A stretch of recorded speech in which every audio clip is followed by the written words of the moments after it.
Hola chicos, I thought it might be useful to kind of take a look at some of the homework examples in a video in addition to the grammar tutorials that I just posted. So this one, I think most of you are done. In this one, everything requires the present subjunctive. So just get your subjunctive verb handout and put it in the subjunctive verb form, all right? This one, again, I think most of you have had an attempt here.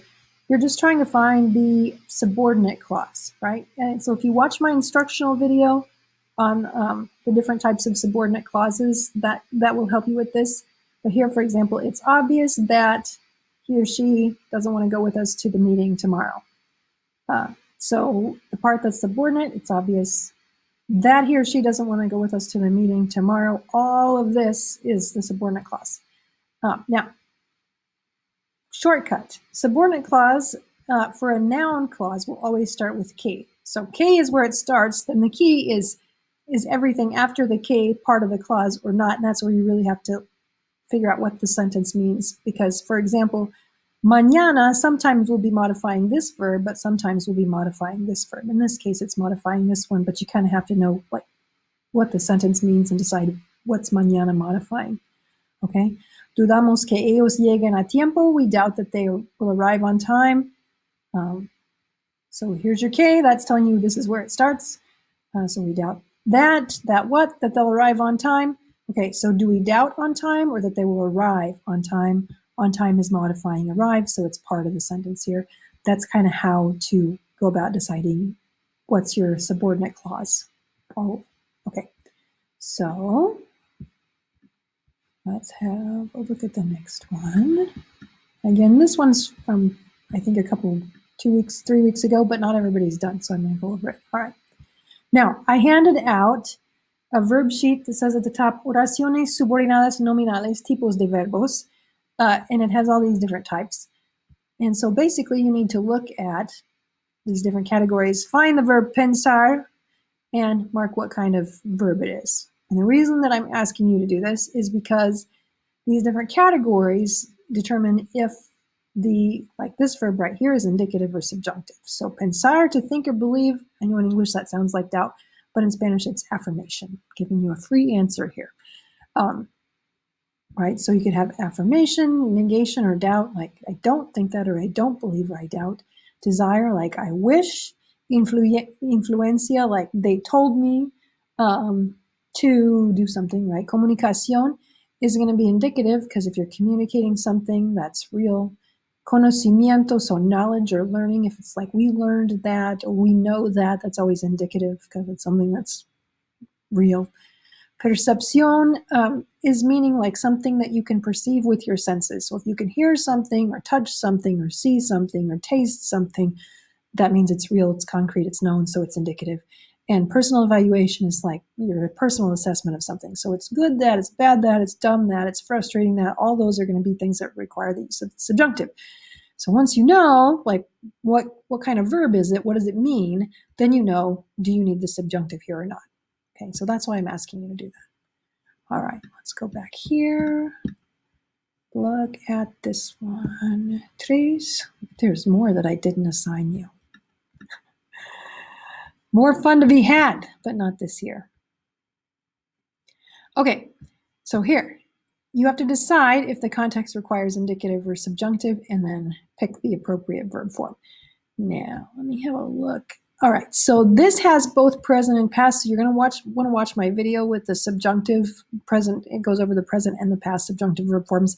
But a really quick rule of thumb, if your main verb is present, usually this verb is present. And if your main verb is past, like here, queríamos, wanted, then your subordinate verb is usually going to be past too. Not always, but usually.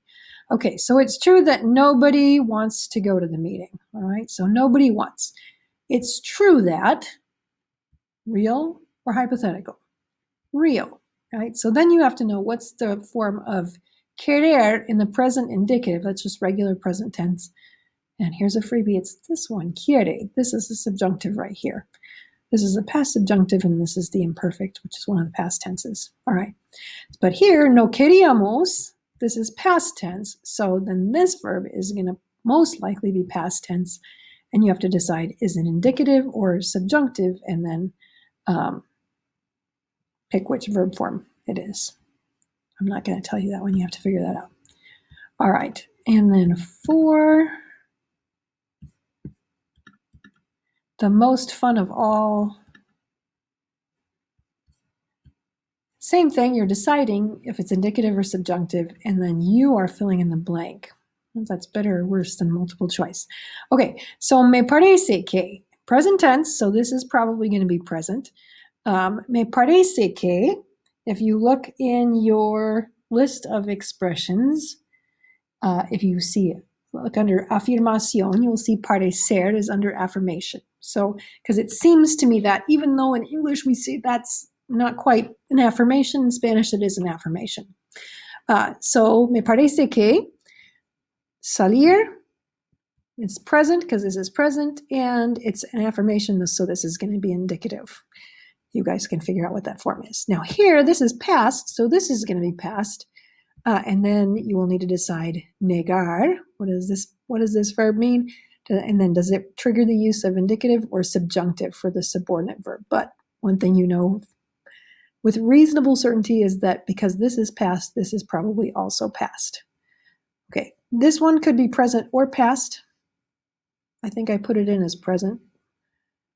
Present, past, past, past, present, present, present, present, past, past. Could be present or past, but I think I put it in as present, and then this is past. All right. That is Tarea 8. All right, let's have a look at 9.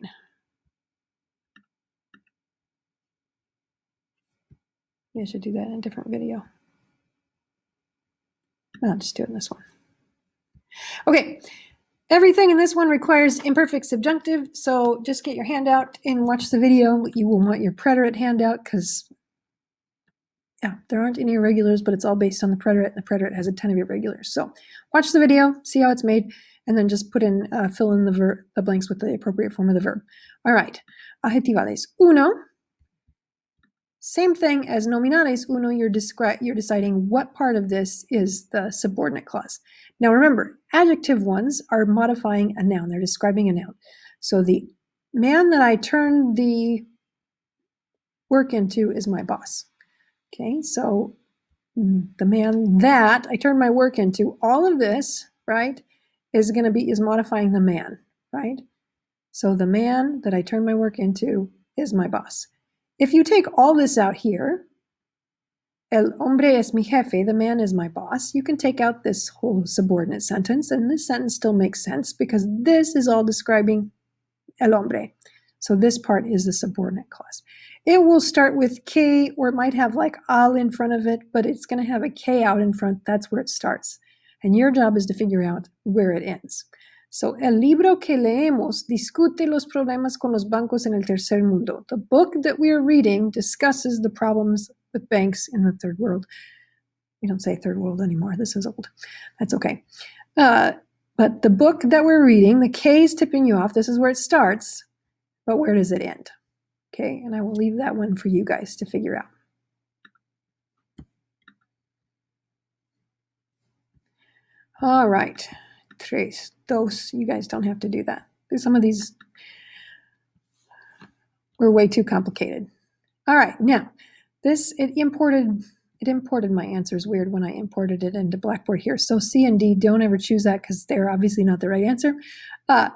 So, el programa que nosotros mirar es interesante. Now, this is an ungrammatical sentence, and I'm asking you, is it indicative or subjunctive? So, el programa que nosotros mirar es interesante. Is this program hypothetical or real? So, the program we are watching is interesting. Does that indicate a hypothetical program or a real program? If it's real, you're going to pick this one. If it's hypothetical, you're going to pick this one. And that is what you are doing here.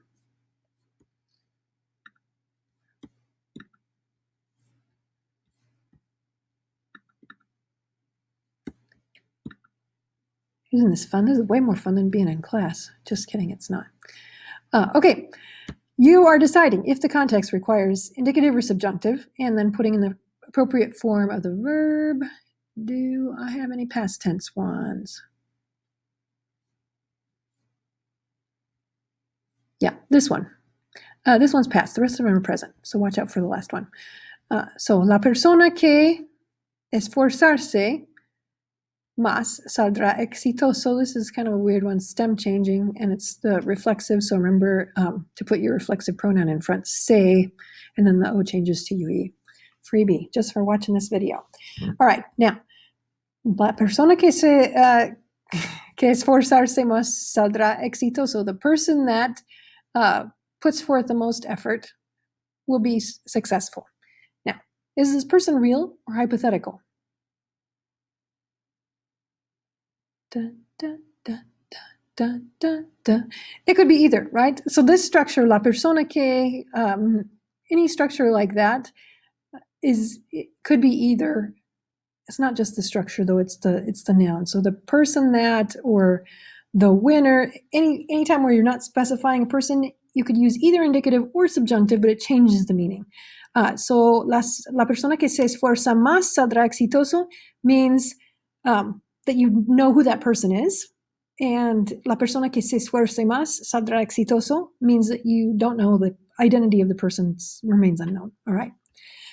Most of them are one or the other, but that one could be either. Here, necesitamos una secretaria que can, so we need a secretary that can write 60 or can type 60 words a minute. So does this secretary exist, or are they hypothetical or unknown? Okay, if it exists, indicative. If it's hypothetical, subjunctive. And that is how you do that part. All right, last part. What's that one? This one.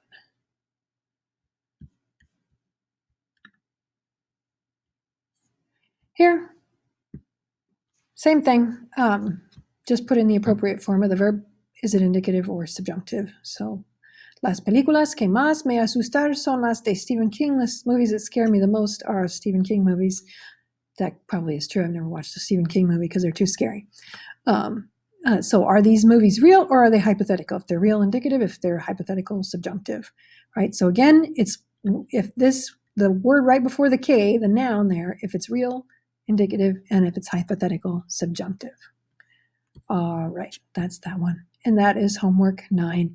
Hope this helps. If you have questions, always feel free to send me an email, and I can hop onto Google Meet and we can go over it basically like this, but going back and forth instead of me talking to my computer screen. All right, cuídense, chicos. Ciao.